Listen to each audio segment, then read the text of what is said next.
Have you ever heard of the term trauma dumping? That's a term I actually hadn't heard until today, and I thought, wow, I think I want to talk about that today in today's video because I'd never heard of trauma dumping, but I think it's something I might do on occasion without realizing it. What about you? Do you ever find yourself sharing a little bit more than you maybe need to or that the situation calls for? I have, and so today I want to look at why that happens, why it happened to me, why it might happen to you, and how we can learn to not do that so often. Recently, I sent a text to somebody, and it was someone who is really an acquaintance. You know, I've been going to a lot of these support groups, 12-step groups and other things because of my situation with my illness and all that sort of stuff, and just trying to get better at life. And I've been going for a while now, but recently I started going more often, and I don't just go to 12-step meetings, but I also go to this one that's kind of like a group therapy type thing. And some of the people have exchanged numbers, and there's a person in there that, several people that I've texted and I think are cool people. And last week or 2 weeks ago, I texted something and we were talking about a particular subject. And so I shared a story about something that happened in my family about the topic. And I realized later that I kind of overshared. Like, I was talking about things to someone who's an acquaintance as if they were like a good friend. And I did notice it, and I apologized the next day. I set up a follow-up text, and I was like, I'm so sorry for oversharing, and he was like, yeah, man, no worries, all good, and that's fine. But why did I do that? And ironically, that week in that group therapy, someone else was talking about someone who was texting her too much information, TMI. And the person leading the group called it trauma bonding. I'd never heard that term, trauma bonding. The idea of bonding with people by sharing your traumas. And I thought, well, that's something. But when I asked AI about it today, it was like, yeah, it sounds like what you did was trauma dumping, not just trauma bonding. In these 12-step groups, a lot of people share things that happen in their lives. And so I've gotten accustomed to bonding with people by sharing those things. And so my brain thinks, oh, well, if I want to bond with this person, a good way to do that is to tell a story about my life.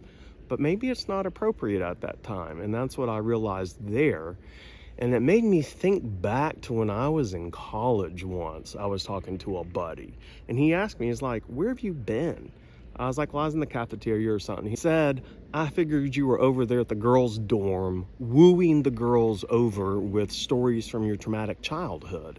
And I was like, what? Like, why would you say that? I don't do that. That's not me. I don't do that. But that was in college, and that was a long time ago.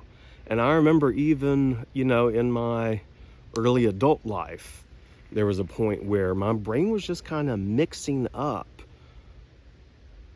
acquaintances with good friends. I was oversharing. I was kind of bonding with people that weren't really friends. And I remember even back then, someone had taught me about a concept of how friendship actually works, like the connection, how that works. Because there are actually different layers of friendship that even in my 20s, I hadn't figured out yet. I guess I was awkward in high school, awkward in college, a little awkward. So I'm still a little awkward. That's why I make these videos. I want to help all us awkward folks figure out why we're doing what we're doing. But in my early adult life, when I realized I was doing that, I happened to talk to someone, and she's like, you need to understand the layers of friendship.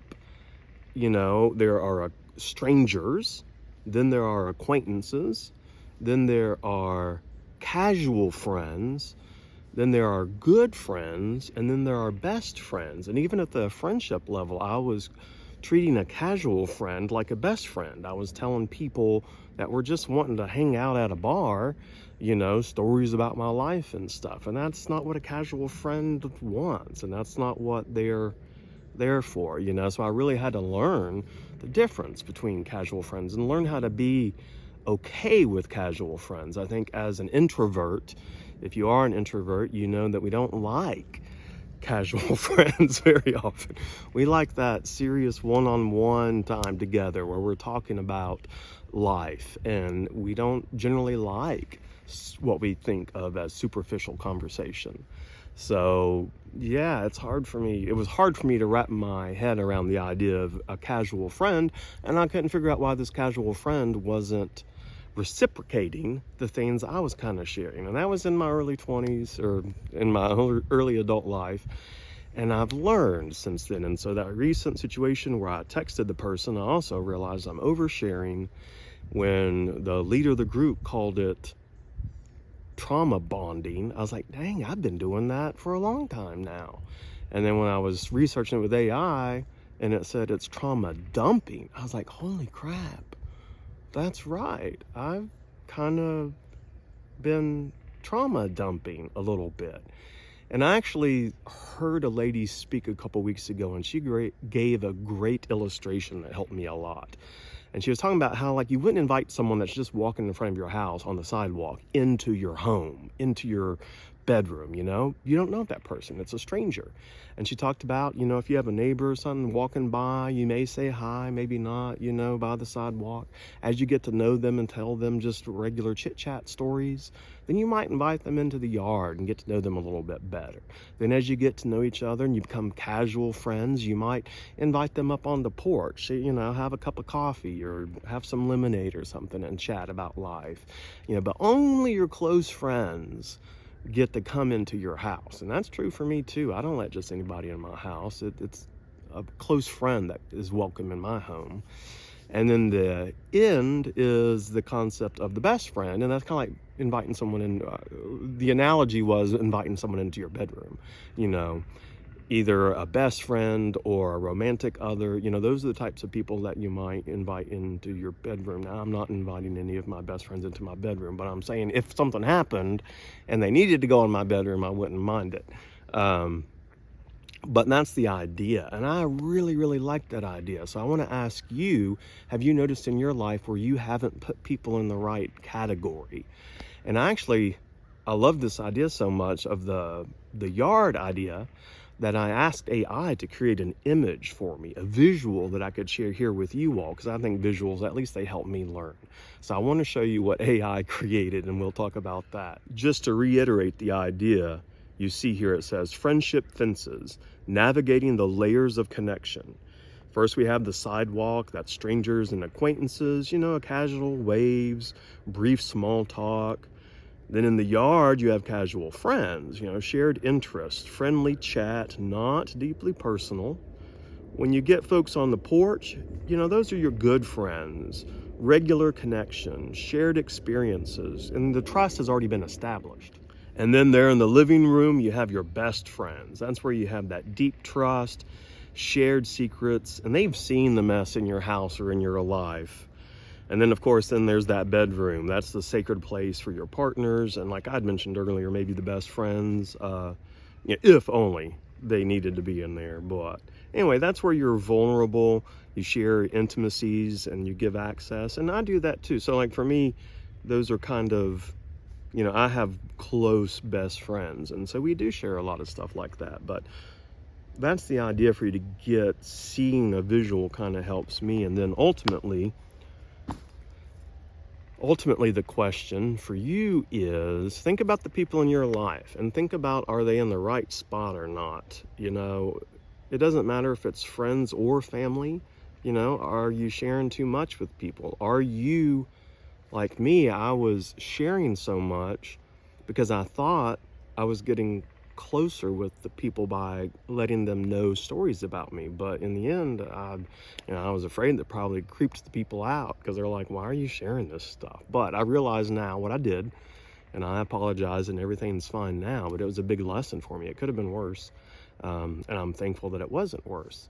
So think about your life and think about the people, where they are. Do you have some folks that you need to kick off the porch and put out by the fence are the people banging down your door trying to get in, and you need to tell them to stop because they're not welcome. You know, there's all sorts of boundaries we have to come up with. And so the visualization of that friendship fence really helped me a lot. And I'd love for you to leave a comment in the comment section and let me know if this is a new idea, if you'd heard of trauma dumping before or trauma sharing.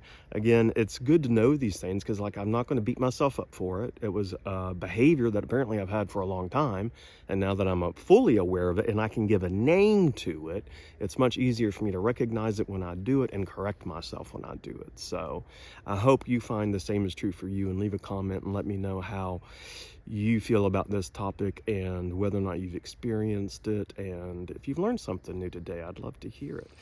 I forgot to mention, stay tuned and you can see a video of the tree that fell because lightning struck it. I think it's kind of cool to hear it. If you like this kind of information, you want to share these ideas with other people, please feel free to do so, or you can like and subscribe because that automatically lets YouTube know who to send this information out to. They'll see the video in their feed. So I really appreciate your all support, each and every one of you.